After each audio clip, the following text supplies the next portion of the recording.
Entre los siglos VIII y XV, España será la tierra en que convivirán y se desarrollarán tres grandes culturas que dejarían una huella imborrable en el ser español: la cultura musulmana, la judía y la cristiana.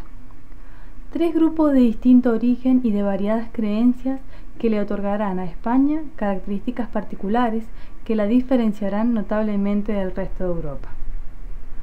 Los musulmanes conquistaron en el siglo VII extensos territorios desde el continente asiático hasta el Atlántico, impulsados por la fuerza resultante de la unidad política y el fervor religioso.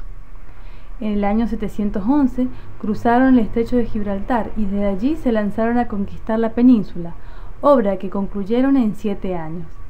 Este rápido avance se debió en buena parte al hecho de que la cristianización de España no estaba concluida y al apoyo que recibieron de los judíos maltratados por los últimos soberanos visigodos. La presencia árabe en España fue determinante en la configuración de la nación española. El territorio árabe en Hispania llegó a ser en el momento de máximo esplendor una gran potencia monetaria, agrícola, comercial, militar, urbanística, cultural y artística, símbolo de lo cual son hoy la Mezquita de Córdoba, la Aljafería de Zaragoza, la Giralda de Sevilla y la Alhambra de Granada. Al igual que sucedió con los germanos, la lengua árabe no se impuso en la región, por lo que nos encontramos con otro caso de superestrato en la historia de nuestra lengua. Su influencia en el romance fue exigua en el nivel fonológico y en el morfosintáctico, pero no en el léxico. Aquí es donde la influencia arábiga resulta mayor y a tal punto que, después del latín, es la lengua árabe la que más vocablos ha aportado al español, más de 4000 palabras. Algunas de ellas son jinete, aceite, acequia, algodón, albañil, almacén, alquiler, barrio, ajuar, alhaja y fulano. En las tierras dominadas por los árabes, los judíos ocuparon un lugar de primer orden al destacarse en todos los ámbitos del saber y del hacer. Pero como más tarde se les exigió la conversión al Islam, la mayoría de los judíos huyó. Muchos de ellos lo hicieron a Castilla y Aragón. Los reinos cristianos del norte trataron a los judíos con rigor, pero debido al aporte que hacían a la economía, comenzaron a cambiar su actitud hostil hasta tal punto que llegaron a estar en igualdad de condiciones que los hispanos cristianos. Durante esta época, el judío sirvió en las cortes cristianas de transmisor de los conocimientos árabes, fue el médico por antonomasia y el encargado de la administración estatal. Esta situación de tranquilidad y de bonanza fue cambiando hasta desembocar en las grandes hostilidades del siglo XV, producto de fricciones de tipo religioso, pero sobre todo de tipo económico. Hasta que en el año 1390 se produjeron estallidos violentos antisemitas en distintos puntos de la península ibérica que constituirían el preámbulo de lo que habría de decretarse en 1492, su expulsión de España.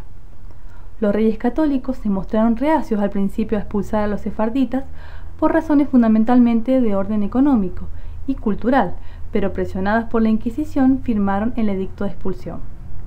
Los judíos fueron llamados a las cortes cristianas para que, conjuntamente con sabios y eruditos musulmanes, recopilaran, tradujeran y divulgaran todo el conocimiento copiado por los orientales.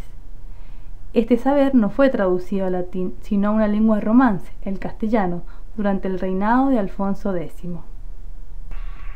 La victoria musulmana sobre las poblaciones hispanogodas no fue, sin embargo, total. Hubo 2 reducidos núcleos que lograron escapar a la conquista árabe. Asturias, el primero de los reinos cristianos, comienza entonces el proceso de recuperación de las tierras invadidas por los árabes, conocido como la Reconquista, iniciada en el año 722 con la batalla de Covadonga.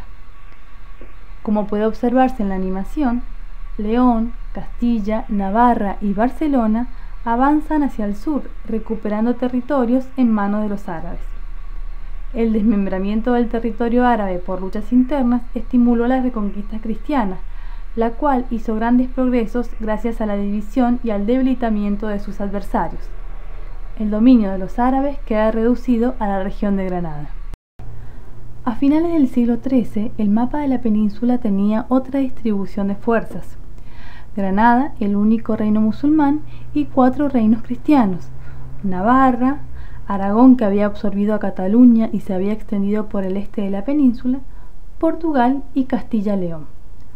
Durante el siglo XIV y buena parte del XV, la reconquista quedará casi detenida. Castilla vive momentos difíciles a causa de las luchas de los monarcas cristianos con la nobleza, y Aragón desvía sus impulsos conquistadores hacia el Mediterráneo.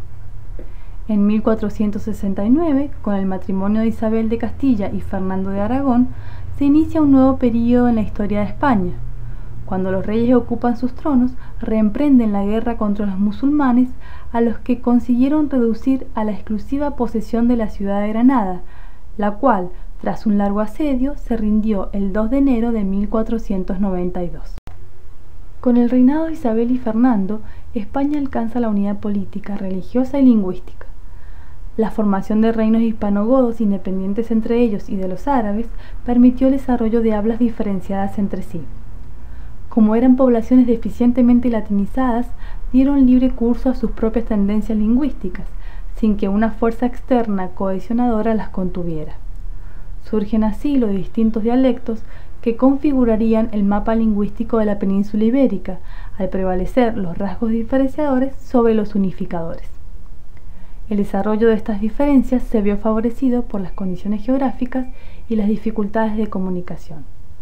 Los dialectos que surgieron son el mozárabe, dialecto hablado por los hispanogodos que quedaron en territorio ocupado por los musulmanes; el gallego-portugués, el astur-leonés, el navarro-aragonés, el catalán y el castellano, dialecto originario de un rincón de la zona cantábrica que se caracteriza por un conjunto de innovaciones que lo distinguen del resto de los dialectos hispánicos.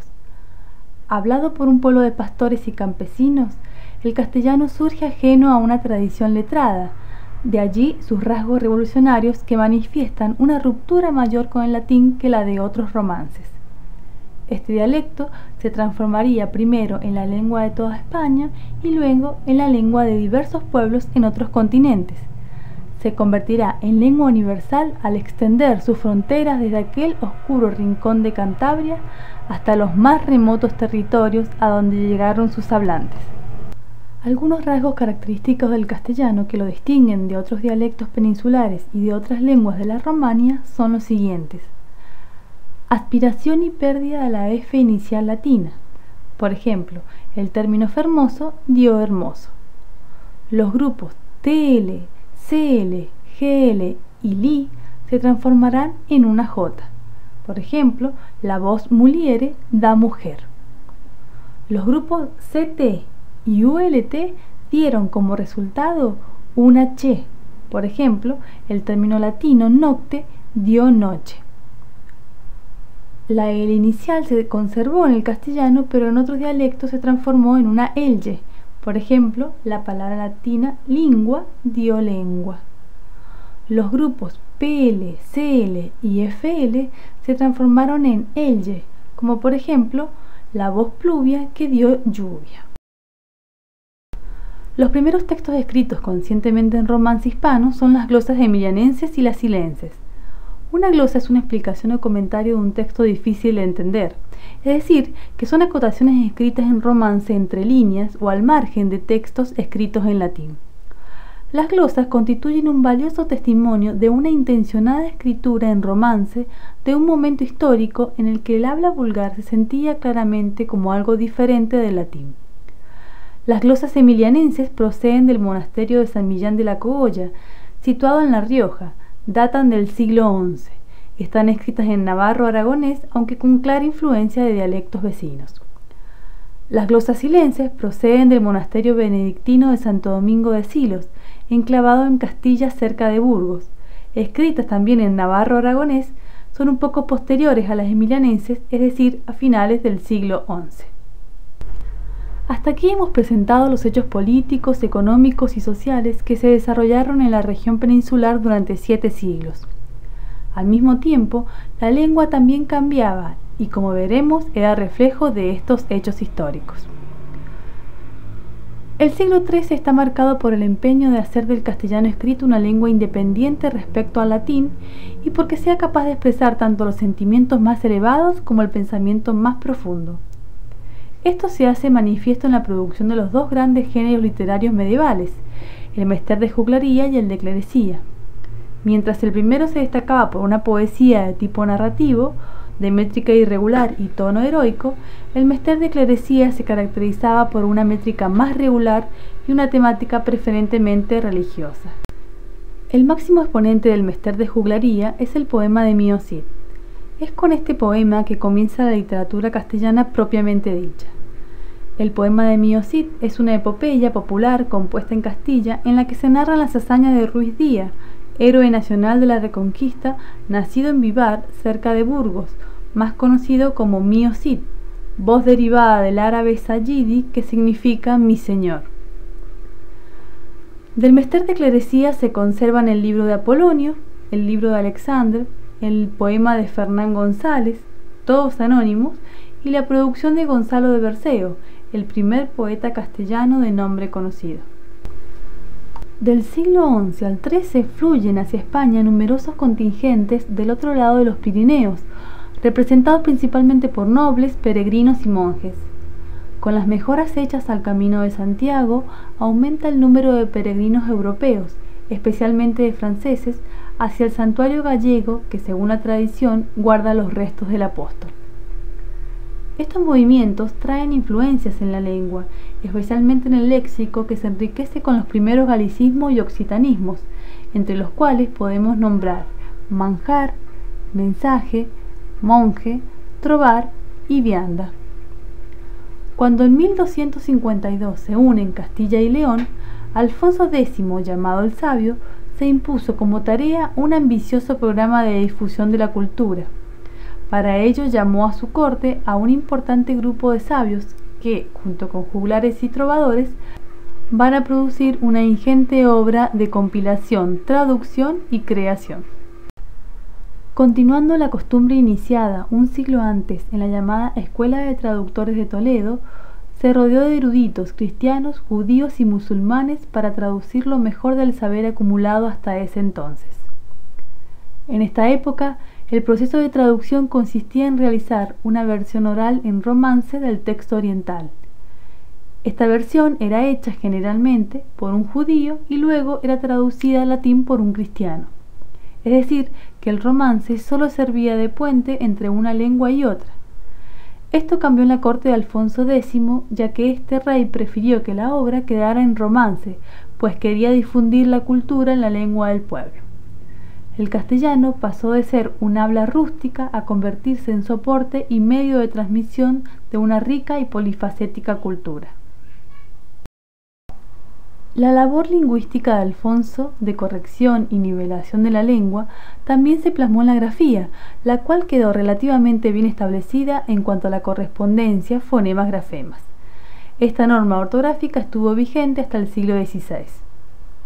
El siglo XIV, en el que el castellano comienza a predominar sobre los otros romances españoles, ve surgir fuertes individualidades que logran por primera vez en la literatura castellana la creación de estilos dotados de un sello personal. Merecen ser destacados autores como don Juan Manuel, sobrino del rey, primer prosista con conciencia de sus procedimientos estilísticos; Juan Ruiz, arcipreste de Hita, cuyo lenguaje es el más rico, pintoresco y colorido de toda la literatura medieval y de quien la imagen muestra el manuscrito de su célebre obra El libro de buen amor; don Sem Top de Carrión, poeta hispano-hebreo; y Pero López de Ayala, quien por primera vez en la literatura castellana consigue darle un verdadero vigor dramático a la exposición de los hechos históricos. El siglo XV representa la transición del mundo medieval al moderno. En lo que concierne a la lengua, es un periodo de gran ebullición en que comienzan a perfilarse las grandes transformaciones que habrían de generalizarse y dar paso al español moderno. En cuanto al léxico, hacen su entrada al castellano latinismos, italianismos y galicismos, gracias a la influencia del humanismo italiano y al incremento de las costumbres francesas en la vida señorial española.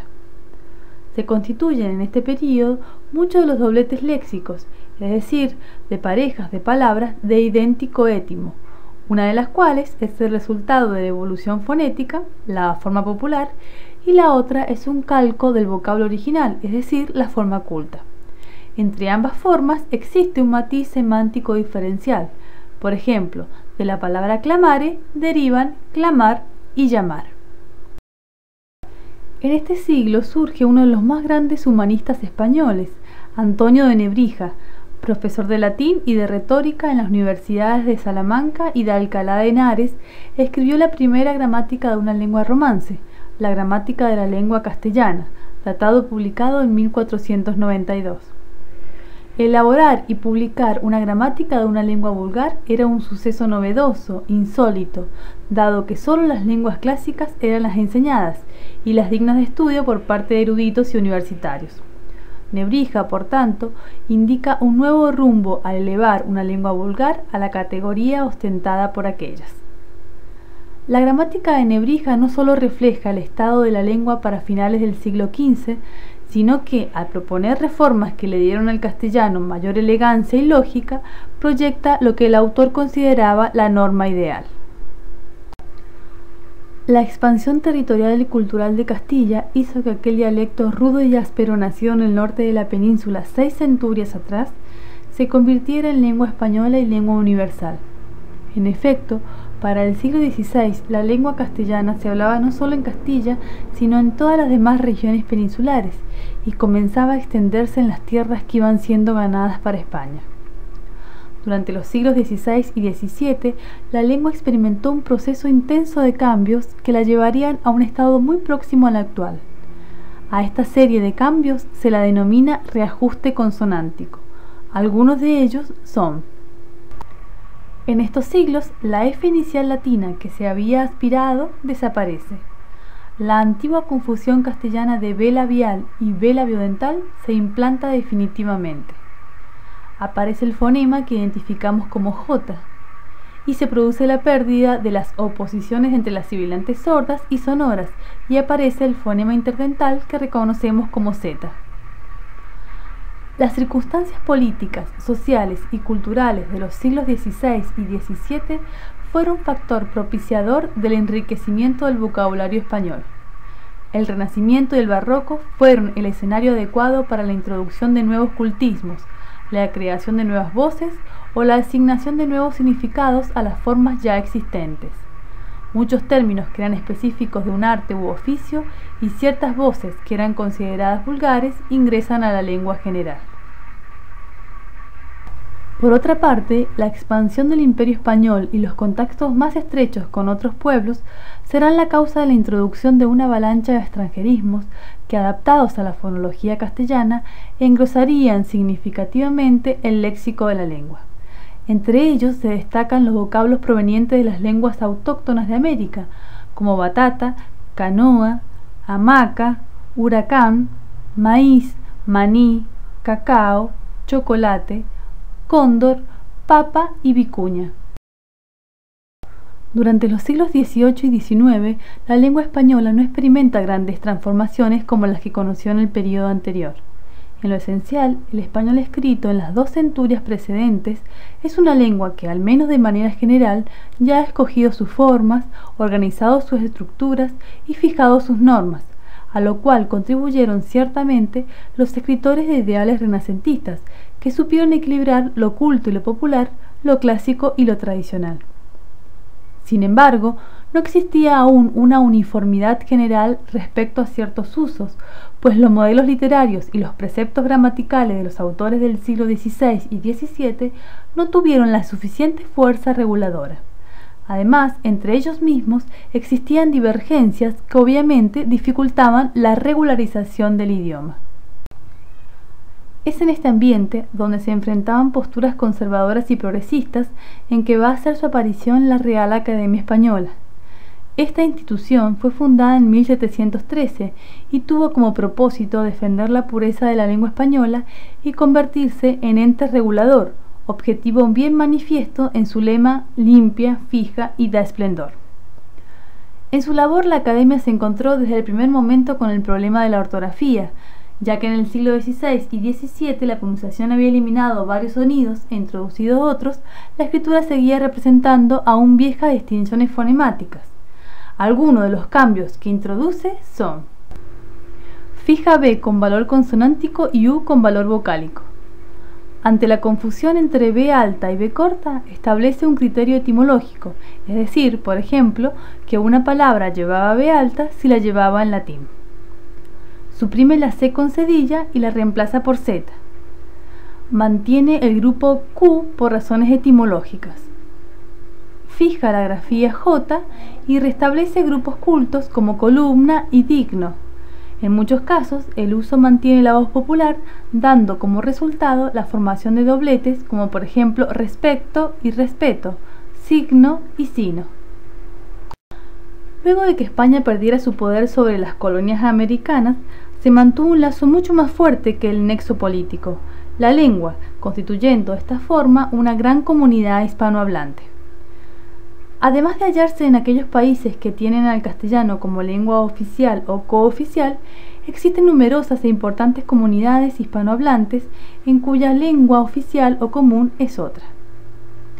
Los territorios en los cuales se habla español en la actualidad son los siguientes: España, Antillas Neerlandesas, Argentina, Belice, Bolivia, Chile, Colombia, Costa Rica, Cuba, Ecuador, El Salvador, Estados Unidos, grandes comunidades en California, Arizona, Nuevo México, Colorado, Texas, Florida y Nueva York hablan castellano.